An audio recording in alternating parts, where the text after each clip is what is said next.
Hi everyone, thank you for joining today. My name is Catherine and I'm part of the client service team here at ANZ. Welcome to today's ANZ Transactive Global training webinar, where our topic will be service requests.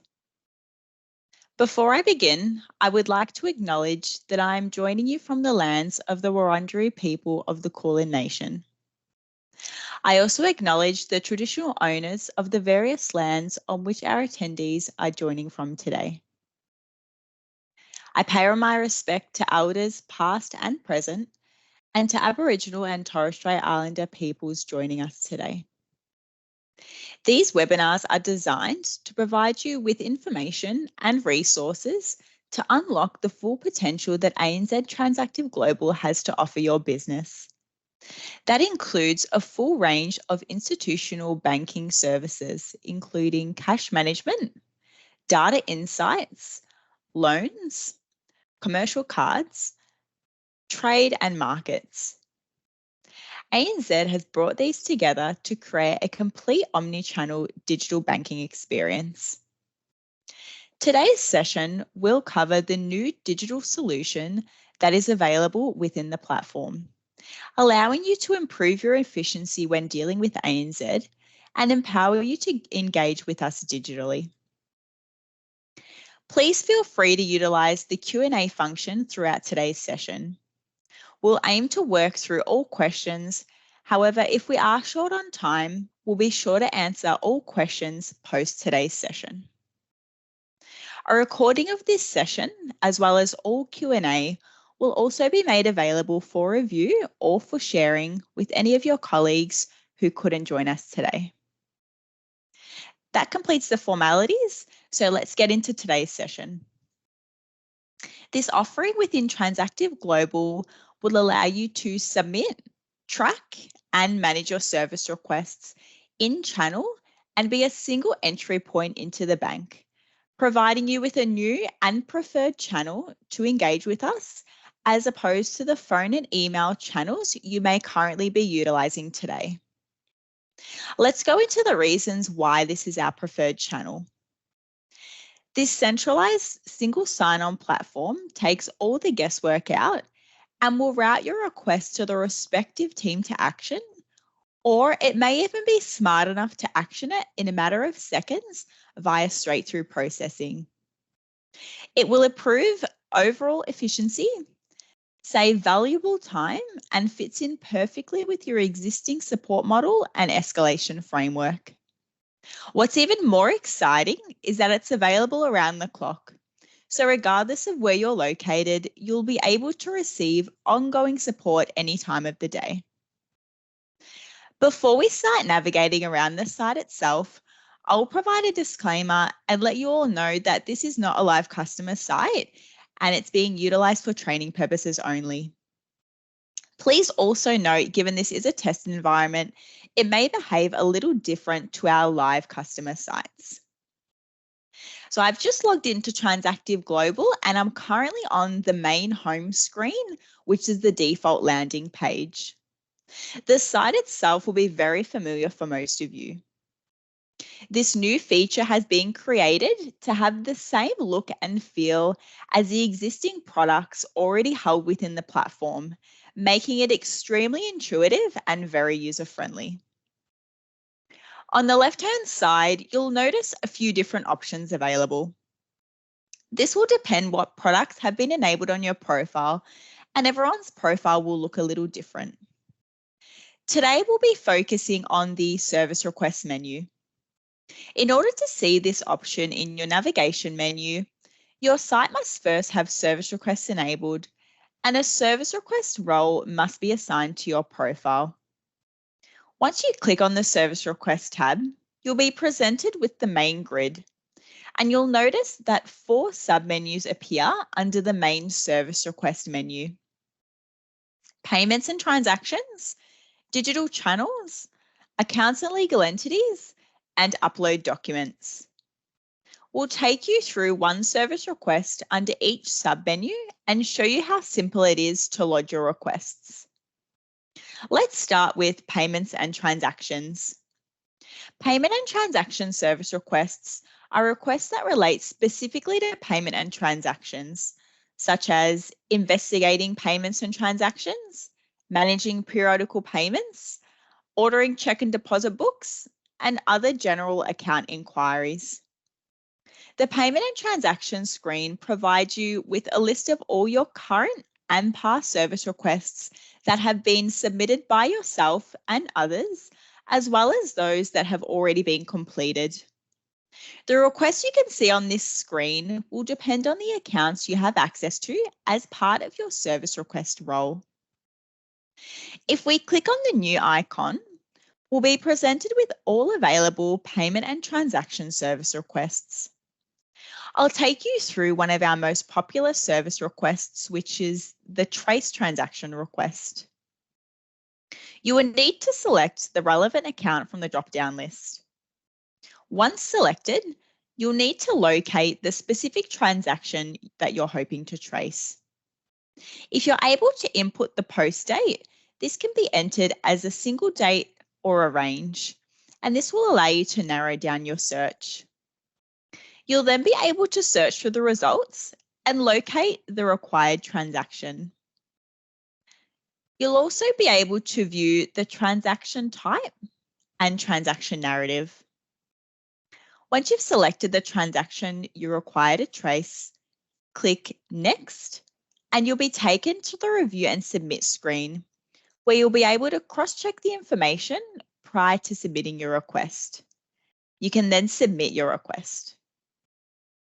A pop-up with the request status and reference number will appear on the screen. It's as simple as that. From here, you can raise another service request or view the request details. If we view the service request, you'll be able to see a full summary of the request you've just submitted, along with any comments or supporting documents you've provided, as well as the audit history.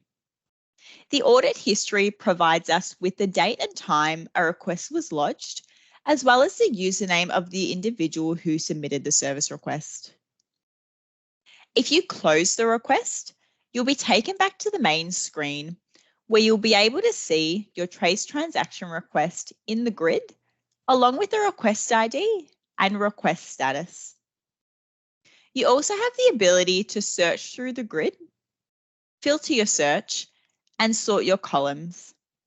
You can also save these settings so they're preset next time you log in. If you're attempting to lodge a request, but you're unable to locate a suitable category from the lists available, you do have the option to submit a general account or transaction inquiry. This allows you to lodge any and all inquiries digitally within the one channel, with the added benefit of live tracking and in-channel communication. Let's move on to digital channels. Digital channel service requests are requests that relate to managing your digital channel users, whether this be adding, amending, or deleting users, as well as deleting accounts. You'll also notice that the grid does not contain any of the payment and transaction requests. These are all stored separately under the different tabs. Once again, if we click on the new icon, we'll be presented with all available digital channel service requests. Please note that the user requests are for ANZ managed users only. Company managed users can be managed by the site administrators via the administration tab, which we'll touch on shortly. In this scenario, we'll be adding a new user to ANZ Transactive Global. The digital channel ID, legal entity, and jurisdiction will already be pre-filled for you. You'll need to input the new user's personal details in the allocated fields. As always, we ask that an individual's full legal name be entered. This will support us in identifying if we hold a valid KYC profile for the respective individual. There are also a number of mandatory fields that need to be completed, which are marked with an asterisk. And where required, Information icons have been provided to remove any confusion. If we scroll down to the security device details, you'll notice that there are two options available: an ANZ digital key and a token. For those who are not familiar with an ANZ digital key or ADK, this is a security device in the form of an app that is installed on your mobile phone that enables you to log in and authenticate ANZ digital channel activities and transactions using a PIN, Face ID, or a fingerprint. Using the ANZ digital key as a digital token replaces the need to carry a physical security device. You will then be adding permissions to the new user. You do have two options here. You can either copy permissions from another user or add individual permissions. You can also assign multiple roles to a user from this screen. If you select Add Permissions, you'll only be presented with all available roles that can be assigned to a user. There is also a brief role description if you're ever unsure what a particular role is or what level of access it provides. Let's pretend for the purpose of this exercise that this new user needs to be added as an administrator against the Transactive site. You are going to select the Customer Admin role and click Continue, and then select Add Permission. And this role will appear in your permission list. If you're unhappy with your selection, you always have the option to select the tick box on the left-hand side and remove permissions. If you were to copy permissions from another user, you can either select a user from the list provided, or you can input the user's name or user ID to filter the list. You can also view the user details on the right-hand side. This will allow you to see what role this user has assigned to their profile, as well as view the permission settings for each role. Once you're happy with this selection, you can copy from user, and the permissions will be copied to the new user. The copy permission from another user is a great option if someone is leaving the company and you're attempting to set up their replacement to ensure they have merit access. It's always a good idea to place your own personal reference against the request. However, this isn't mandatory. If you click Next and have missed a mandatory field, you will not be taken to the Review and Submit screen, and any missing fields will be highlighted in red for your attention. In this case, we have not provided a mobile number, which is mandatory when requesting an ANZ digital key as the user's security device. Once all missing fields have been completed, you can again click Next, and this time you'll be taken through to the Review and Submit screen. If you scroll down to the bottom of the screen, you'll need to read through and accept the terms and conditions before proceeding. You'll then be able to submit the request. The request status will show as pending approval. This request does require 2 approvals before it can be sent for processing. Once you're back on the digital channel screen, which you can access by clicking OK in the pop-up, you'll see the Add User Request in the grid, and you'll notice that the request status is pending approval. If you click on the request, you'll be able to view the details of the service request and audit history, as well as approve, reject, or cancel the request. If you choose to approve the request, you'll need to use your physical security device or ANZ digital key to perform the approval. Please note here that the person who created the request can provide the first approval, and another individual will need to log in and provide the second approval to fulfill the dual approval model requirements. Once the 2 approvals are performed, the request will be submitted to the bank for processing. If any additional information is required, The service request status will move to a more information required status, and an automated generic email notification of the status change will be sent to the requester, advising them to log in and view the details under the comments and supporting documents section. To ensure you don't miss out on receiving these email notifications, please ensure you have an up-to-date email address registered against your profile. You can then communicate in channel with us by adding comments or attachments.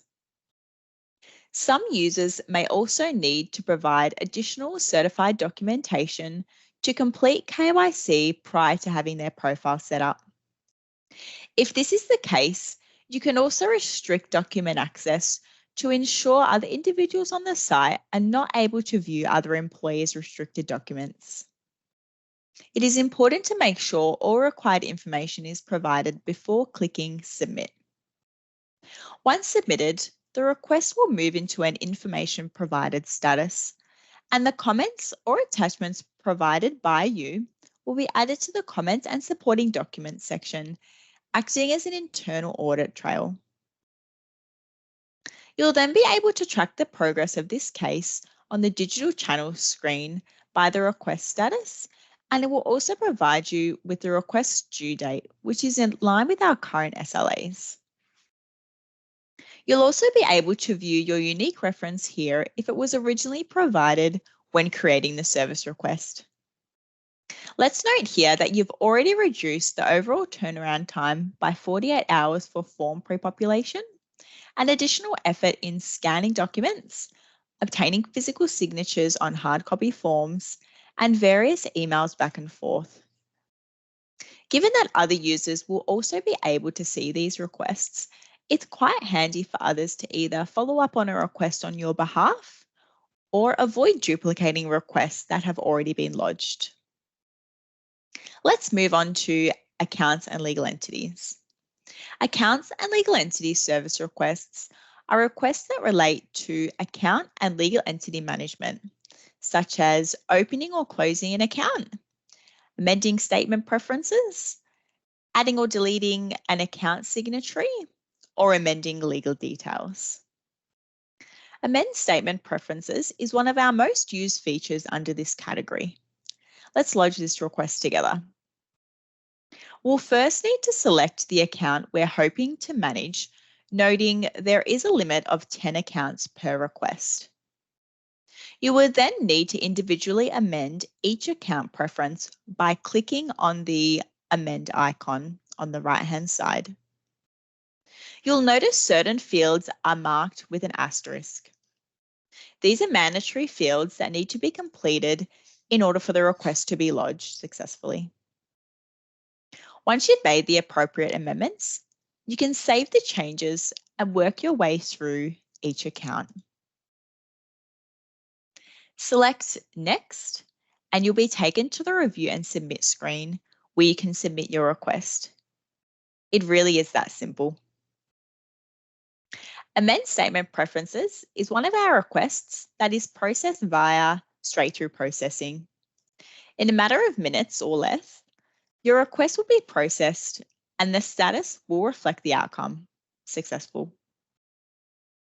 This saves up to 48 hours when compared to submitting this same request via our email channel. We've also recently launched the Stop and Resume Paper Statement service request under this subheading. This is just another example of the continuous improvements being made to our digital capabilities. Last on the list is upload documents. Upload document service requests are requests that relate to payments and transactions, digital channels, or accounts and legal entities that require users to upload an ANZ form. Clicking on New will again show us all the available upload document requests. If we click into Open Account, you'll see how the request guides you to download the ANZ form and upload a signed version via the drag and drop function, where you can submit the form for processing.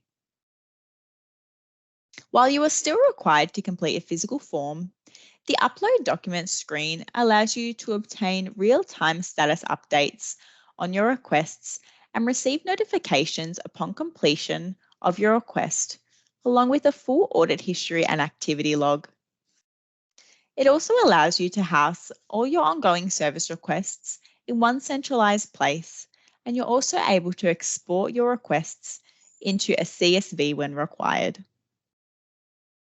The future scope aligned with ANZ's digital strategy is to continuously transition requests across to web-based forms.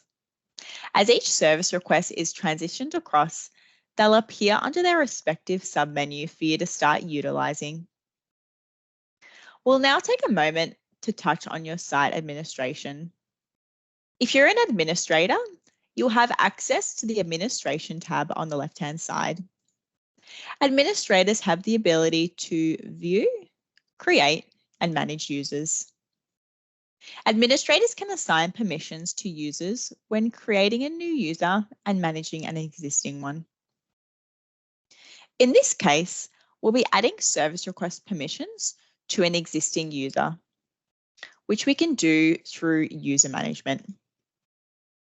Within user management, you'll be able to select the user who needs the service request permissions added to their profile. If you select Edit and scroll down to the User Permissions section, you'll be able to add individual permissions or copy existing permissions from another user.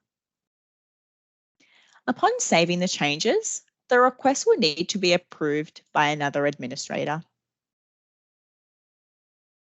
The final portion of our session today will be focused on all service request permissions, as well as additional support material that is readily available for you to access. We'll take you through to our online help portal where all this important information is stored. You can access this at any time from the help icon located at the top right corner of your Transactive site. Once there, you can scroll down to the service request link and a number of useful resources will be available for you. Please set some time aside to familiarise yourself with these links. There's a lot of valuable information here that will support you in making the most out of the service request capabilities. A breakdown of each service request can be found under Service Request Types. If we expand each category, you'll be able to see a description of the request and any approvals that may be required before the request can be sent to ANZ for processing. Earlier in our session, I mentioned that the Add User request required an approval in order to be submitted, which you can see is presented here. If you're ever unsure how to create a particular request, you can select a category under the Create Service Requests heading, and a breakdown of the request will be available for you, along with screenshots and step-by-step instructions. Under Administration, User Management, User Permissions, you'll be able to find a breakdown of each service request role that's available. This will also highlight whether a role is ANZ managed or company managed, which will give you an idea of how these roles need to be assigned to users and whether the role requires access to a security device. As always, we encourage you to submit any and all feedback you do have about our digital capabilities via the feedback link that can be found in the online help portal, or alternatively, you can reach out to your ANZ representative. We'll now move on to the Q&A portion of today's session. We have a couple of questions that have come through during the session. I'll do my best to answer as many with the remaining time we do have. But if we don't get around to answering all of your questions, we will respond to all questions via the Q&A chat function. So the first question we have is ADK available for both Android and iPhone users? Great question. Yes, it is. ANZ Digital Key is compatible with Apple iPhone, iOS version 13 or later. and other smartphones with Android version 9 or later. Can I upgrade a company managed user to an ANZ managed user through the self-service portal? Yes, you certainly can. This can be completed through the digital channel subheading under the Amend User tab. So you can search for the user ID for a pre-existing user, and you can complete the web-based form to complete the upgrade. The Amend User feature can also be used to replace a user's token. You can update users' email addresses or any other personal information about users as well. What can I do if I can't see the service request tab when I log into ANZ Transactive Global? So once you log into Transactive Global, you will need to have a service request role assigned to your profile in order to be able to access service requests. So if you're an administrator, you will automatically obtain access to that tab because we want you to be able to manage and maintain all of your users against the site. But if you don't see that service request tab on the left-hand side and you would like to have access to it, please contact your site administrators and they will be able to assign the respective role to your profile. We should have time for one more question. How can users who are not issued with a company phone log in and access their security device? So if you don't have a mobile device or a work mobile that you can use to download ADK, that's completely fine. You do have the option to have a physical token. So you can have both assigned to your profile at one time. So you can have ADK and a physical security device. But if you don't have access to a mobile phone, you can still continue to utilize a physical security device as well. Perfect. So that brings today's service request training webinar to an end. I would like to thank you again for taking time out of your busy schedule to join us today, and I hope that you found this session very informative. A reminder that a recording of this session, as well as the Q&A from today, will be added to the ANZ Digital Services Hub in the coming days, should you wish to revisit anything I've spoken about today or share this with your colleagues who are unable to join us. You can get there by scanning the QR code that is currently on screen or by clicking on the hub icon next time you log into Transactive Global. Before we end the session today, a quick look ahead to the upcoming schedule of Transactive Global training sessions. Our next session is scheduled to take place on the 17th of April, and this session will be focused on ANZ Transactive Mobile. Registration can be completed by clicking on the registration link in ANZ Digital Services Hub, and all webinar sessions will be posted here. So please do keep an eye out of anything that may be of interest to you. That concludes today's session. Once again, thank you for joining this ANZ Transactive Global training webinar, and we look forward to bringing you more Transactive Global training webinars throughout 2024. Thank you.